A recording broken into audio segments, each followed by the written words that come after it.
British advanced pain clinic, నొప్పి మాయం, surgery దూరం. For appointments 9155556563. అయితే మీరు ఫ్రెండ్షిప్ అంటే ఇప్పుడు ఎవరైనా వచ్చి జెన్యున్ గా ఉండి నాకు నీతో జెన్యున్ ఫ్రెండ్షిప్ కావాలంటే కూడా మీరు ట్రస్ట్ చేయడానికి లేదు, నమ్మను నేను అసలు. నమ్మరు? అస్సలు నమ్మను. నేను ప్రీవియస్ కూడా ఒక యాక్ట్రెస్ ని ఇంటర్వ్యూ తీసుకుంటే తను కూడా సేమ్ ఫ్రెండ్షిప్ అంటేనండి ఎంత ఫెడప్ అయిపోయి ఉండుంటే మేము మా నోట్లో నుంచి ఆన్సర్ వస్తుంది. అదే అర్థమవుతుంది. అది మీరు ఒక్కటేనా లేకపోతే మీకు సిస్టర్స్ ఆర్ బ్రదర్స్? బ్రదర్ లేడు, బ్రదర్ కూడా పాజిటివే. ఓకే. బ్రదర్ వాళ్ళ డాటర్ అండ్ సన్ కూడా నేనే టేక్ కేర్ చేస్తా ఉంటా. ఓకే. సో మీ మదర్ తీర్చలేంది మీరు? అదే అంటున్నాను, మన తల్లిదండ్రులు చేసిన కొంచెం మైనర్ మిస్టేక్స్ అన్న అవి మనం చేయకూడదు. అందుకని సో మనం అంటే దేవుడు కూడా మనకి భూమిపైకి పంపించాడంటే ఏదో ఒక మంచి పని చేయాలి కదా మనం. సో వాళ్ళ ఏజ్ ఎంత ఉంటుంది పిల్లలు? వాళ్ళది దానికి 20 years. బాబు ఇక్కడ ఉంటాడు, వైజాగ్ లో ఉంటాడు.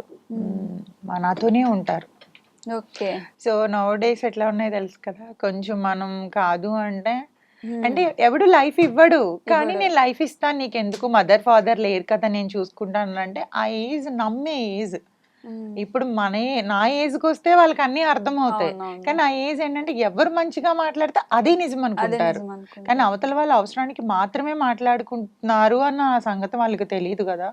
సో వద్దు, చేయొద్దులతో పాడైపోతారు అని చెప్పి నా దగ్గరనే పెట్టుకుంటున్నాను. ఎన్ని ఇయర్స్ నుంచి చూసుకుంటున్నారు? యాక్చువల్గా వాళ్ళ మదర్ మొన్న రీసెంట్ గా అదయ్యారు ఫెబ్లో. సో అంతకు ముందు నుంచి 2 years నుంచి నా దగ్గర జాబ్ కోసమని వచ్చింది ఇక్కడికి. జాబ్ చేద్దాము, చదువుకుంటూ జాబ్ చేద్దామని. సో ఆ జాబ్ కి రావటం అదే అంటారు, మనం ఒకటి తలుచుకుంటే దేవుడు ఒకటి తలుస్తాడని చెప్పేసి ఆ టైంలో రావటం, వాళ్ళ మదర్కి హెల్త్ బాగోపడం, ఆల్ ఆఫ్ సడన్ గా అన్ని అయిపోవటం, తను ఇంక ఇక్కడే ఉండిపోయింది. సో ఇంకా పంపించట్లేదు, ఇక్కడే నేను మంచి మ్యాచ్ చూసి పెళ్లి చేస్తాను నేనే. మరి ప్రియా గారు చేసుకోరా? అంటే నేను ప్రీవియస్ చూసాను ఒక ఇంటర్వ్యూలో మీరు మ్యారేజ్ డివోర్స్ బ్రేక్ అయిన తర్వాత ఇంకా మ్యారేజ్ రిలేషన్ అన్న తర్వాత ఇంకా ఏదన్నా మనం ఒకసారి పుడతాం, ఒకసారి పోతాం, ఒకసారి పెళ్లి చేసుకోవాలి. 10 పెళ్ళిళ్ళు చేసుకోవడానికి అది అందం కాదు కూడా. మరి అంటే మీరు ఫేస్ చేశారు లైక్ మ్యారేజ్ లైఫ్ ఎలా ఉంటుంది ఏంటి అనేది. సో దెన్ మీ పాప ఎవరైతే ఉన్నారో మంచి పర్సన్ ని చూస్ చేస్తా అంటున్నారు, మేనకోడలు చూస్ చేస్తానండి. చూస్తానంటే ఇప్పుడు అంటే ఒక 100 members లోని ఒక్కరైనా మంచి వాళ్ళు ఉంటారు, కాకపోతే వాళ్ళ పేరెంట్స్ చెప్పిన దాన్ని బట్టి ఎట్లా నడుచుకుంటారు ఏంటని. అందుకే ముందు వెనక చూసి మనం మ్యారేజ్ చేస్తే మళ్ళీ బ్రేక్ అవ్వకుండా రిలేషన్ మంచిగా ఉంటారు.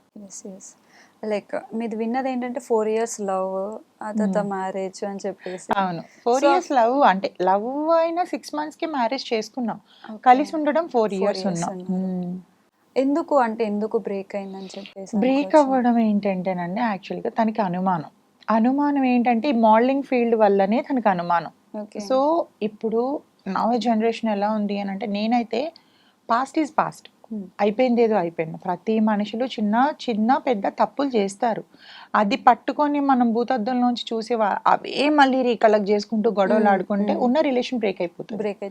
సో దానివల్ల తనకి ఒక 1 year వరకు చాలా నచ్చ చెప్పాను, అయిపోయింది ఏదో అయిపోయింది, వదిలేసే ఆ విషయాలన్నీ తేవద్దు అని. అంటే ఈ రోజు గొడవ అయితే 2 years బ్యాక్ గొడవ తీసుకొచ్చి గొడవలో కలుపుతారు. సో ఇంకా అది టార్చర్ ఎలా ఉంటుందో మీరు థింక్ చేయండి ఒకసారి. సో పగలనక రాత్రికి నిద్ర ఉండేది కాదు సరిగ్గా, ఏ టైంలో వచ్చి ఎట్లా ఏ మాట ఆడినా కూడా భయం. నేను ఓపెన్గా నా నోరిప్పి మాట్లాడలేకపోయేదాన్ని. ఇది మాట్లాడాలంటే మా పేరెంట్స్తో మాట్లాడనిచ్చేవాడు కాదు, మా బ్రదర్ వాళ్ళతో మాట్లాడనిచ్చేవాడు కాదు, ఇంట్లోంచి బయటకు వెళ్ళనిచ్చేవాడు కాదు, ఫ్రెండ్స్ని కలవనిచ్చేవాడు కాదు. సో ఇది ప్రతిదానికి అనుమానం, ఏ చిన్న గొడవతోని పెద్ద గొడవ అనమాట అది. అదేంటంటే ఒక 2-3 days తిండి మానేసి ఇంట్లో కొట్టుకొని అవి విసురుకొని అంత చిరాకు సిచ్యువేషన్. ఇంకెంతకాలం భరాయిస్తాను చెప్పండి అలాంటిది. పేషెన్స్ అనేది కొంతవరకే కదా ఉంటుంది మనకు కూడా. ఇప్పుడు ప్రెసెంట్ ఎవరైతే లవ్ చేసినా కానీ లేకపోతే మ్యారేజ్ చేసుకునే వాళ్ళకి మీరు ఇచ్చే సజెషన్ ఏమన్నా ఉందా? మ్యారేజ్ అనేది చేసుకోక ముందే ఆలోచించండి, బట్ చేసుకున్నాక విడిపోవద్దు. నేనైతే అదే చెప్తాను. ఎందుకంటే ఒక 1 year ఫస్ట్ డీప్గా అబ్జర్వ్ చేసుకోండి ఒకరినొకరు. తొందరపడి పెళ్లి చేసుకొని అంటే మనం విడిపోతాం కానీ పేరెంట్స్ చాలా సఫర్ అవుతారండి, వాళ్ళు పరువు పోయి. అండ్ నిన్న మొన్న సమంత గారు చూసారా, డైవోర్స్ అయినండి, సెకండ్ హ్యాండ్. ఇది యూజ్ అయిపోయిన మనిషి అట్లా మాట్లాడతారు. అంటే మగాడు ఎన్ని పెళ్ళిళ్ళన్నా చేసుకోవచ్చు, ఆడది వన్స్ డైవర్స్ అయిందనంటే దాన్ని నిజంగా ఒక సెకండ్ హ్యాండ్ ఒక పీస్ లా చూస్తారు దాన్ని. సో అబ్బాయికి ఏం పోదు, అమ్మాయికే పోయేది. సో జాగ్రత్తగా ఆచి తూచి పెళ్లి చేసుకోండి. పెళ్లి చేసుకుంటే మాత్రం కష్టమైన నష్టమైన వాటితోనే కొంచెం బరాయించండి. అంటే మీరెందుకు విడిపోయారంటే ఇంత టార్చర్ ఉంటే వదిలేసుకోవచ్చు. అందుకని ఒక 1 year అబ్జర్వ్ చేసి అప్పుడు పెళ్లి చేసుకుంటే బెటర్. ఈ 1 year లో మనకు అన్ని తెలిసిపోతాయి, లోపతాపాలన్నీ, వాడి మైండ్ సెట్ ఏంటి, ఎలాంటి వాడు, అన్ని అర్థమవుతాయి. బిఫోర్ మ్యారేజ్ కి మనం ఒక కొలిక్కి వచ్చామనుకోండి, సో పేరెంట్స్ని బాధ పెట్టే వాళ్ళం కాకుండా ఉంటామని నా ఒపీనియన్. మీరు ఇప్పుడు అన్నారు కదా లైక్ సెకండ్ మ్యారేజ్ అంటే ఆబ్వియస్లీ ఇలాంటి కామెంట్స్ వస్తూ ఉంటాయని చెప్పేసి, అంటే నా క్వశ్చన్ ఏంటంటే ఇప్పుడు సెకండ్ మ్యారేజ్ అమ్మాయి మనిషి కాదా, లేకపోతే తనకి ఒక లవ్ కావాలి అనేది ఉండదా అనేసి. అంతేనండి. మరి విన్నారా సమంత గారు చెప్పింది? విన్నా. ఎందుకు నా లైఫ్ లో నేనే ఫేస్ చేస్తున్నాను కదా అవంతా. అంటే ఒక్క మ్యారేజ్ విడిపోయింది అని అంటే ఇప్పుడు అట్లా అయితే అబ్బాయి కూడా సెకండ్ హ్యాండ్ అవుతాడు. అంతే కదా. మరి వాడికి ఒక న్యాయం, మనకు ఒక న్యాయమా? ఈవెన్ నేను వదిలేసిన అబ్బాయి కూడా చక్కగా మ్యారేజ్ చేసుకున్నాడు మళ్ళా. ఈవెన్ నేను వదిలేసి ఆల్మోస్ట్ మాకు 7.5 8 years అవుతుంది. 8 years అవుతుంది. తను నేను విడిపోయిన 1 year లోనే పెళ్లి చేసేసారు వాళ్ళ అమ్మ నాన్న. అంటే ఇక్కడ తెలుసుకోవాల్సింది ఏంటంటే మగాడు ఆడది లేకుండా ఉండలేడు. ఇది మనం తెలుసుకోవాల్సిన నీతి ఏంటంటే ఇందులో వాడు ఉండలేడు, మనం ఉంటాం. మన రెస్పాన్సిబిలిటీస్ అది అలా ఉంచుతాయి. మన ప్రెసెంట్ ఎలా అయిపోయినారంటే ద వే ఆఫ్ డ్రెస్ చూసేసి, లేకపోతే మనం ఎలా మాట్లాడుతున్నాం. తప్పండి. మొన్న కూడా నాకు ఇన్స్టాగ్రామ్ లో ఒకరు కామెంట్ చేసి, మీరు మంచి మాటలు చెప్తారు, మంచి బట్టలు వేసుకోవచ్చు కదనంటే, బట్టలకి మనస్తత్వానికి సంబంధం ఏముంది? మనసు అనేది లోపల ఉంటది. మా అమ్మ నాన్న పెంచిన పద్ధతి బట్టి ఉంటది, నేను తిరిగే సర్కిల్ బట్టి ఉంటది. సో బట్టలు వేసుకున్నాను అంటే ఇండస్ట్రీలోని చాలా రకాల టైప్ ఆఫ్ క్యారెక్టర్స్ చేస్తాం, అవన్నీ మన ఓన్ కాదు కదండి. ఇప్పుడు నేను మ్యాట్ 2లోని అంటే రివీల్ చేయొద్దు కదా, ఒక క్యారెక్టరిజం చేశాను, అది కొంచెం మైనస్. కానీ అది క్యారెక్టర్ వరకే చూడండి, అది పర్సనల్ లైఫ్ కి ఎందుకు వెళ్తారు? చాలా మంది బట్టలకి వేసుకున్న బట్టలకి మనం మాట్లాడేదానికి సంబంధం లేదండి. అలానే కొంతమంది అమ్మాయిలు అంటే మేమంటే ఇండస్ట్రీలో తరపున వేసుకున్నాం, బయట అమ్మాయిలు అంటే ప్యాషన్, ఓకే, ఆఫ్టర్ మ్యారేజ్ వేసుకోలేరేమో. అలానే కొంతమంది వల్గర్ గా కూడా ఉన్నారు, ఇంకా అలాంటి వాళ్ళ కోసం మనం మాట్లాడలేము, ఇంకంతే. అలా వాళ్ళ వల్ల మనం కూడా కొంచెం దెబ్బతింటున్నామేమో అని అనిపిస్తుంది. అంటే ఇప్పుడు నేను ఇంటర్వ్యూకి వచ్చాను, ఇక్కడికి చీర కట్టుకొని పెద్ద బొట్టు పెట్టుకొని అన్నీ నేను రాలేదు. సో సింపుల్ గా వచ్చామా, ఇంటర్వ్యూ చేసుకున్నా, వెళ్ళామా అని ఉంటుంది. సో నాకు కూడా రీసెంట్లీ షర్ట్ వేసుకొచ్చినందుకు ఎందుకు వెళ్తున్నావు, నీది అది కాదు కదా, నీ ట్రెడిషనల్ కదా అని చెప్పి నాకు కూడా కామెంట్స్ వస్తూ ఉంటాయి. బట్ తప్పదు, మనం యాక్సెప్ట్ చేయాలన్నిటి. అంతే. సో మీరు లైఫ్లో అంటే దీనివల్ల నా లైఫ్ చేంజ్ అయిందా అన్న టర్నింగ్ పాయింట్ ఏమన్నా ఉందా? టర్నింగ్ పాయింట్ అలా ఏం లేదని చెప్తున్నాను కదా, ఎప్పటికప్పుడు నేను అట్లా కొన్ని బ్యాడ్ మూమెంట్స్ ఉన్నాయండి చాలా. నా లైఫ్ కాదు కదా, నేను ఆల్మోస్ట్ డిప్రెషన్లోకి వెళ్ళిపోయి, ఈవెన్ నన్ను ఇప్పుడు మీరు చూస్తున్న ప్రియాని ఒక కోవిడ్లో చూసిన ప్రియాని కంప్లీట్ నేను మదర్లా ఉంటాను. నేనున్న దానికి నేను మదర్లా ఉంటాను.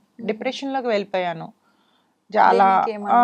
చాలా. అంటే అది కొంచెం పర్సనల్, కానీ నిజంగా చెప్తున్నానండి, ఫ్రెండ్షిప్లో కూడా ఎవరిని బ్లైండ్గా నమ్మొద్దు. ఈ రోజు ఉండి మన పక్కనే ఉండి రేపు మనకు గోతులు తవ్వేస్తారు, తెలుసా? ఎవరిని నమ్మొద్దు. అండ్ ఫీమేల్ టు ఫీమేల్ అస్సలు నమ్మొద్దు, అది మాత్రం ట్రూ అండి.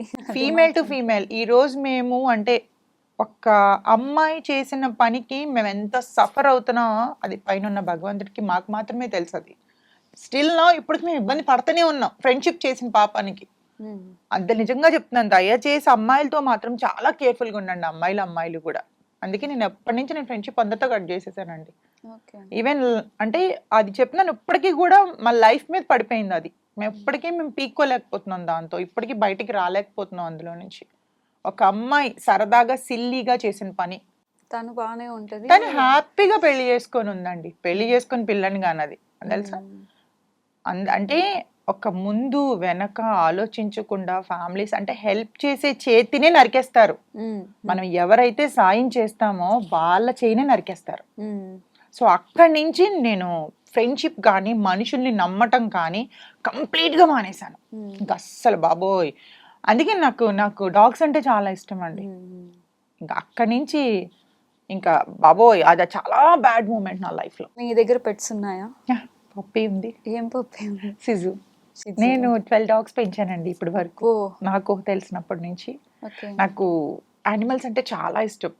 ఇంట్లో కూడా చిన్నప్పుడు మేము కోడి పెంచుకుంటే దాన్ని ఎంతో ముద్దులాడుతుండే మా డాడీ, ఏంటి ఈ పశువులు పిచ్చేంటి నీకు అంటే, యానిమల్ లవర్ నేను అంతే. ఓకే. చాలా ఇష్టం, ఏది పెంచుకున్నా కూడా చాలా ఇష్టంగా పెంచుకుంటాను. అవి కూడా నన్ను అంతే ప్రేమిస్తాయి.